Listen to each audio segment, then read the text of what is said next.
So what's up mga ka-action, muli naman po tayo nagbabalik sa ating panibagong video, panibagong reaction mga ka-action, mga kakampeng. Gusto ko lang ho na i-share ho ito sa inyo, itong magandang reaction ng isang ni Madam na nakikita nyo po sa screen. Kung hindi po ako nagkakamali, dyan pa lang sa outfit niya ay parang nasa ibang bansa ho siya nakatira. Pero maganda po ito ang kanyang pagpapahayag regarding nga po dito sa pagdelay ni Senate Chis Escudero sa impeachment trial kay laban kay Vice President Sara Duterte. At ito po, patapusin nyo po talaga ang video kasi bandang nagbibigay din po siya ng komento regarding sa nakaraang administrasyon.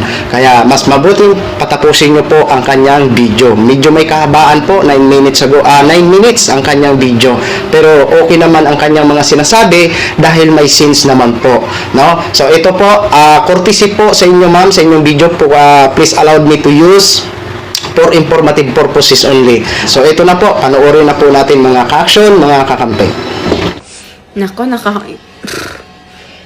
nakaka-imbier na talaga itong Senado natin ngayon. Nako, pinamugara na ng mga kampo ng kadiliman at kampo ng kasamaan. Di ba?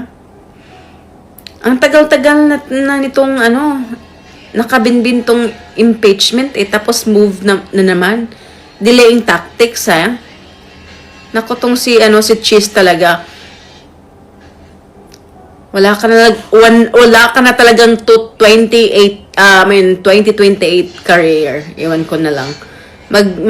Manager ka na lang kay Heart. Tapos na yung career mo. 'Di ba?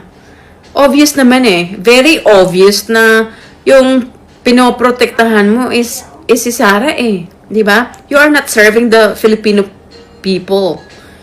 You are serving one politician that you probably benefit. Right?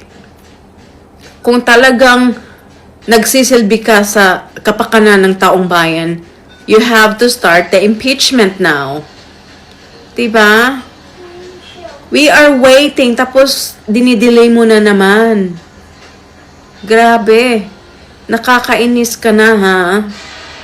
At saka, bakit ba talaga matakatakot si Sara, di ba? Hindi siya nagnanakaw. Malinis siya, di ba? Sabi niya. So let her face and we will see. We'll see if talagang malinis siya. Kung hindi talaga niya nilulusta yung pundo ng bayan. Di ba? Ninanakawan niya ng future ang mga kabataan. Yung billion na misspending sa Department of Education. 'Di ba? Yung 612 million ng confidential funds sa DepEd, saan niya ginagasta? 'Di ba? Ang daming classrooms na hindi natapos, ang daming classrooms na talagang ang laki-laki ng budget, tapos walang nagagawa. Saan yon? At saka yung confidential funds niya sa OVP, Office of the Vice President. Supposedly, hindi niya kailangan ng confidential funds sa office na yan. Lalong-lalo na, hindi niya kailangan ng confidential funds sa Department of Education, but then she still asked for it. Diba? Okay, sana kung there is a legitimate liquidation for it, like there is like believable resibo. But the thing is, wala diba? So, ang dami pa rin nauuto ni Sara, diba? Magaling sila ng yung communications ng mga troll farms nila is very, still very good pa rin. Kaya dami pa rin nauuto.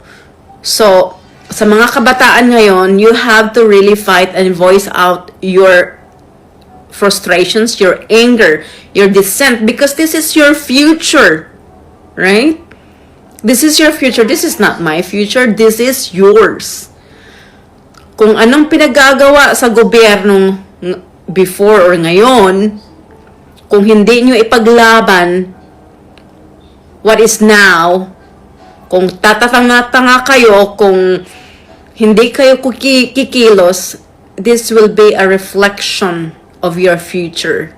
And your future will be very, very harsh and very, very difficult because magbabayad kayo sa utang na hindi nyo naman nakikinabangan.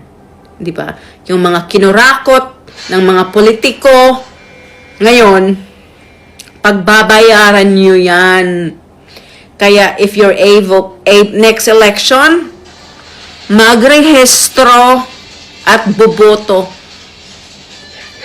At make it sure na gagawin nyo yung mga research nyo, yung mga may mga corruption record, may mga corruption issues, wag na wag yung iboto. Yung mga flip-floppers na mga politiko na talagang pansariling interest lang ang ina-after, di ba? Wag nyo na yung iboto. At saka, you have to voice out your dissent.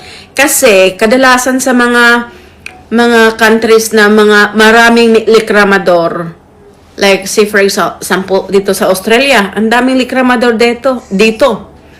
Diba? If they're not happy with the government, they will go rally. They have to voice out the dissent in social media or any platform.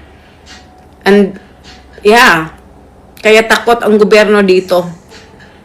So you have to voice out your dissent regardless kung saan man yan sa social media or you can make a rally, you join the rally. You know, for a good cause, for your future. You have to show your dissent, your dissenting voices. Na this is not okay. Enough is enough. Alalahanin niyo ang mga future niyo. Bakit kaya ang mahal-mahal ng mga bilihin sa Pilipinas tapos kakarampot yung sahod? Diba?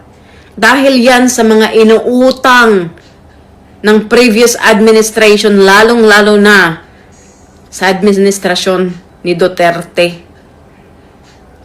Yung inutang niya is equivalent to 100 years of utang, combining all the previous president. Ganon kalala si Duterte.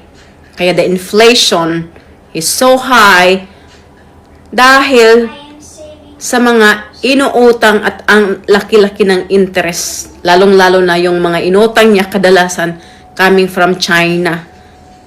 Diba? Kaya si Duterte parang walang bayag when it comes to China. Kasi doon siya nakinabang.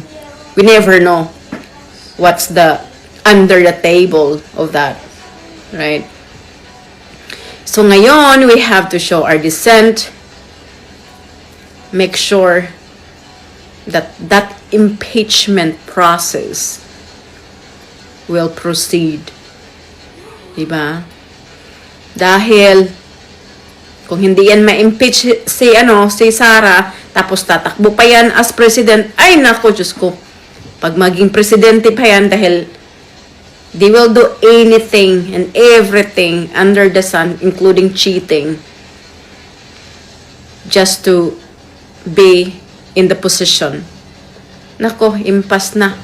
Wala na talagang pag-asa ang Pilipinas kung magkaganon. Kaya, everyone should unite and look at the future, your future, lalo-lalo ng mga kabataan ngayon. Sa mga boboto sa 2028 election, mga kabataan, magparehistro kayo so that you can vote. And you have to make sure na talagang boboto kayo ng tama, iboboto nyo yung mga karapat-dapat na iboto that will protect your future. Diba? At sa ngayon, we have to unite that impeachment should proceed. We have to put pressure more sa Senado dahil ang babagal ng Senado It's a numbers game, but even then, we have to put pressure dahil the public office, I mean, it's a public office, it's a public trust. And our tax money is our obligation na dapat natin bantayan kung saan ito ginastos ng mga politikong walang silbi kundi maglustay sa pundo ng taong bayan na hindi naman nila pinaghirapan, hindi nga nagtatrabaho eh. Di ba? So, yes. Let's begin and start showing up, start showing dissent kahit sa social media man lang. Ipakita nyo na enough is enough. So yun lang ho mga ka-action, mga kakamping no, napakinggan na po natin ang kanyang naging pahayag o naging reaction. Okay? Oh, di ba? Paano na yan, Sinichis? Paano na kung may ambisyon ka sa 2028 halimbawa?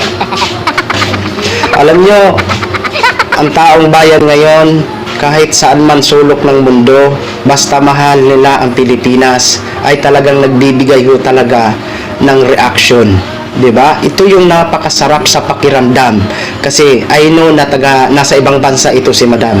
Ito yung napakasarap sa pakiramdam na kahit man nasa ibang bansa na halimbawa siya nakatira is may pakialam pa rin siya dito sa mga nangyayari sa bansa natin. Kumbaga, nakakamonitor ho siya kung ano baga ang nangyayari dito sa bansa natin. Kaya sana ganun din, sana hindi lang ito si Madam ang nagpapahayag ng ganito.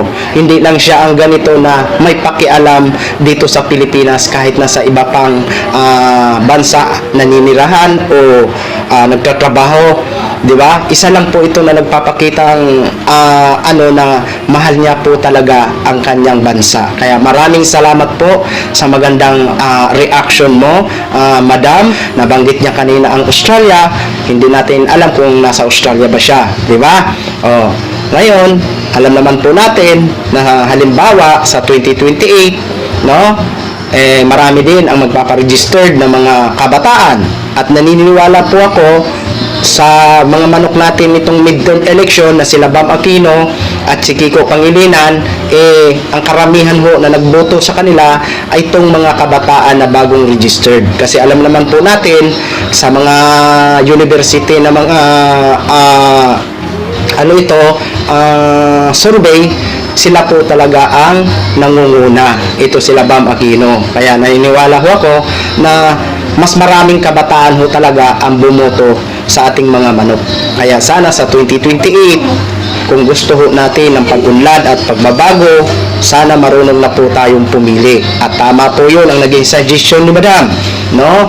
Sa mga bagong magpaparehistro, ngayon pa lang, alamin nyo na kung sino nga ba talaga ang may malasakit para sa bayan. So yun lang po. Muli, maraming salamat sa inyo, Madam. So maraming salamat po sa ating mga viewers, Luzon, Visayas at Mindanao, all over the world. Ako po ang inyong lingkod, si The Action Man. Have a good day, everyone. Beautiful.